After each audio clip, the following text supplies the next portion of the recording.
All right, what we're doing today is we're going to replace the front struts on this 2011 Toyota Sienna.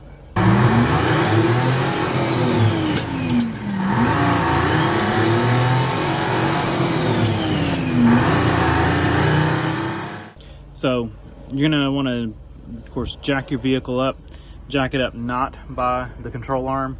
So I'm under the little subframe there, and of course I've got a safety stand. What you're going to do is once you get it jacked up, and the reason you don't put it in the suspension, you need to get the strut at its lowest point, basically, extended its max, so that when you undo all this, the strut's not going to pop down. So or the suspension pop up because you're supporting it in the suspension. So we're clear under here. So what we're going to do, tools you'll need, let's cover that real quick. So you're going to need a 10 millimeter, and it looks like this, for whatever reason, is bent. So we're going to bend that back slightly. 10 millimeter for here, that undoes the brake line holder, and this is the speed sensor wire. So that bolts to the strut, so you're going to need to undo that. The sway bar mount is a 17 millimeter with a 6 millimeter inside to hold, to keep it from spinning. What I do is I put a 17 millimeter on my impact wrench, and I break it loose. Then I take and put a 6 millimeter socket, 6 millimeter, one of these on here, and then I put a wrench on here, and I actually I tighten this part in. I just run it in with the impact because it's quicker, otherwise you're here with the wrench and a Allen key holding this as you're turning. So if you do it this way, you can spin that in while holding the nut. So makes it easy, but I don't bust it loose like that because it's probably not strong enough. So hit it with the impact first just to break it loose, then of course it's going to spin, and then do that. So 22 millimeter, you're going to need a socket and a backup to hold it, wrench, or two sockets and whatever, but two 22 millimeters, one for backup, one to loosen it. And then I like to take a paint pen, and I'm going to go get an alignment, but just to get it close, I outline the strut on the spindle. So I just draw a little outline with the paint pen, and that kind of shows us where it was, so we can get it ballparked close to where it needs to be. Not gonna be perfect, but it'll get us there. I'm gonna jump in here real quick. On this car where the strut bolts to the spindle, it is not adjustable. It is not slotted. There's no need to mark it with a paint pen. I'll show y'all when I undo the we're gonna have to undo the cowl panel, take that off to get to the upper mounts. The upper mounts are 14 millimeter. You may need some wiggle joints and stuff to get in there, or you may be able to just get it with a box end wrench, but it's kind of cramped, at least on the passenger side or on the driver's side.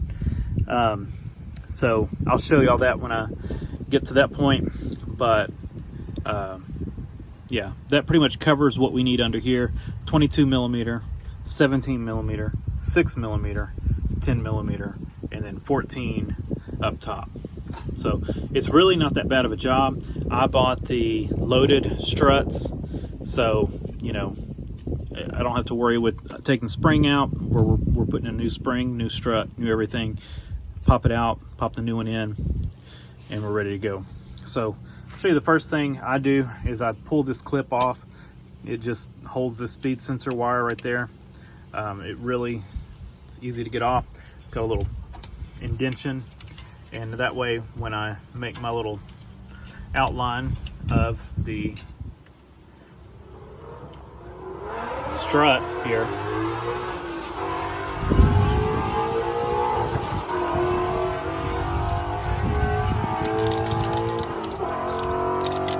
I'm guessing he has no exhaust. I'll show y'all this real quick. There we go.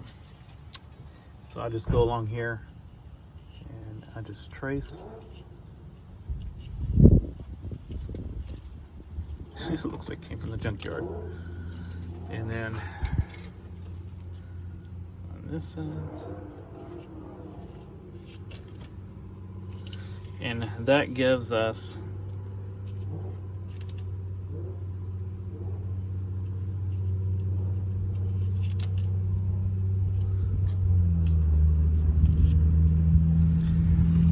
the outline.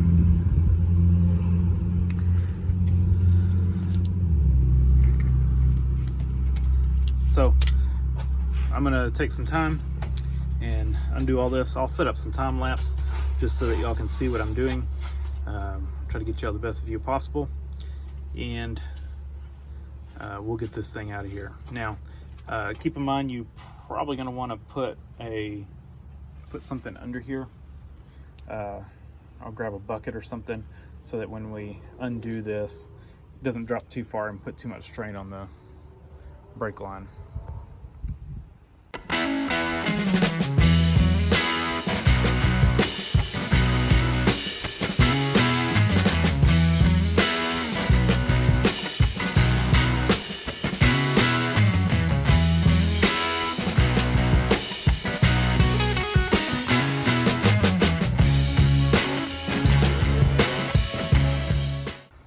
So to get to the top strut mount bolts, you're gonna have to remove this little cowl panel, and no, C-O-W-L, cowl.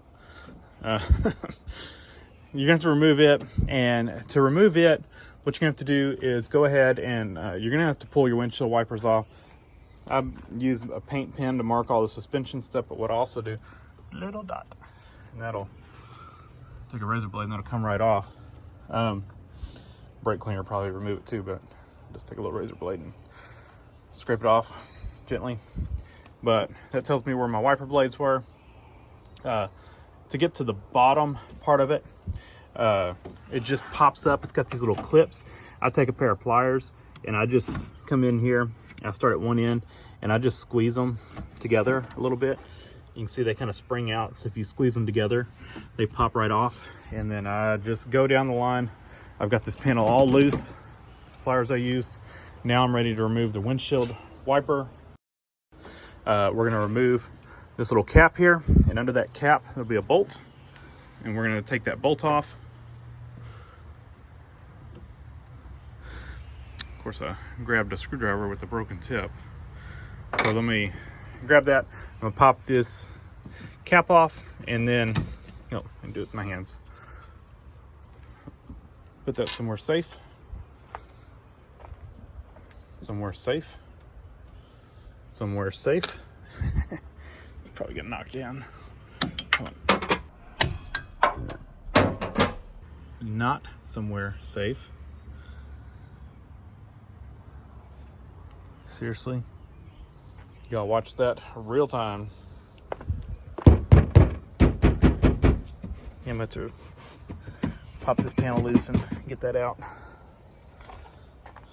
Man, what are the odds? Like, you pull that off, when it snaps up, it comes loose through your fingers and shoots into the inner fender. I mean, the inner fender well just pops in place, a little push fastener, so it's not hard to get off. But what are the odds of that? 14 millimeter.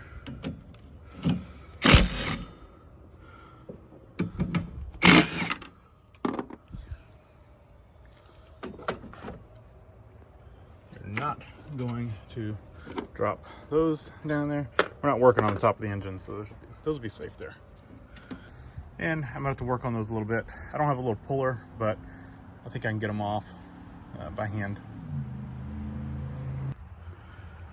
Sure, somebody makes a puller for these, but I just kind of get on there and just kind of pull up.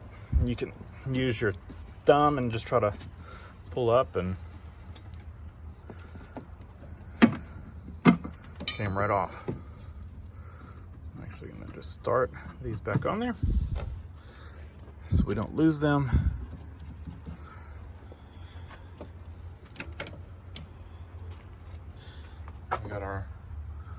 dots where our wiper blades were. You can kind of see on there too, there's a witness mark.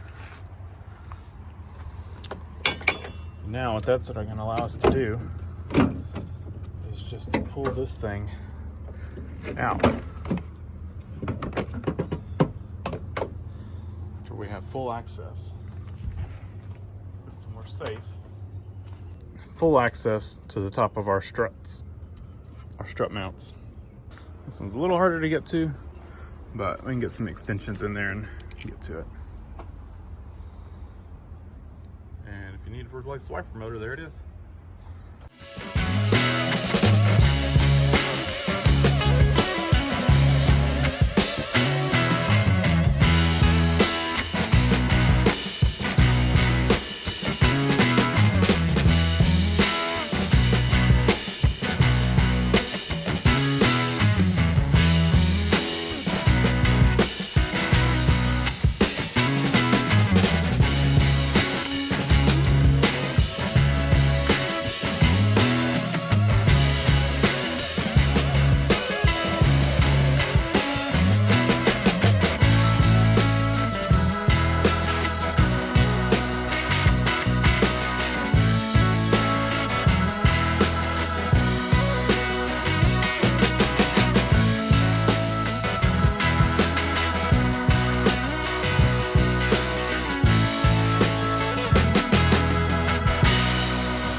And we are done.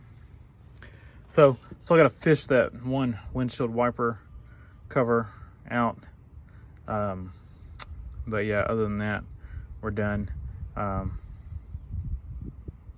need to go back and torque these. I'll put the torque spec, I got to look them up. But I zipped them up at the impact, and torque spec will be right here. I got to look it up.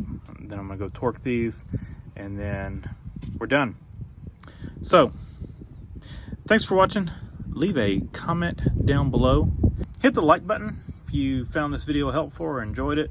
And I've got lots of videos, I've got lots of project vehicles, so if you've just stumbled across this, take a look at some of the other videos I've got, and hit that subscribe button, because I've got several project vehicles and several, you know, what I consider daily drivers that I'm always doing something too. So hope you found this helpful, and I'll see you all in the next one.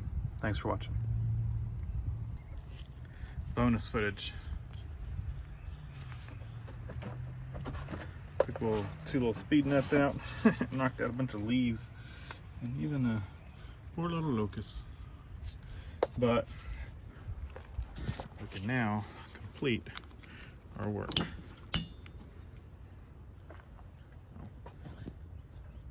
We can now complete our work. Done. Check.